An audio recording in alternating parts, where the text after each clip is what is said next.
Jesus feeding the hungry and healing the sick was not solely a demonstration of the divine working through Jesus Christ here on earth, but was a beautiful example of an act of protest against the empire. Under empire, people go hungry.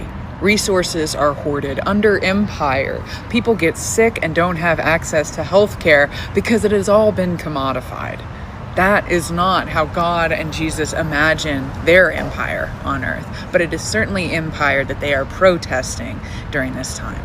Turning Jesus' feeding of the 5,000 into an example of him protesting the government actually supports progressive Christian ideas about social justice.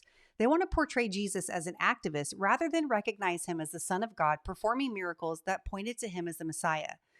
Progressive Christians argue that if Jesus was protesting injustice, we should be too. But notice, Jesus didn't expect the government to feed the poor. He multiplied the bread and fish and gave it to his disciples to distribute to the crowds. Jesus will hold the governments accountable for their actions, just or unjust, but he always calls the church to care for the widow and the orphan. Instead of focusing efforts on protesting, why not volunteer at a homeless shelter or join a food drive at your local church?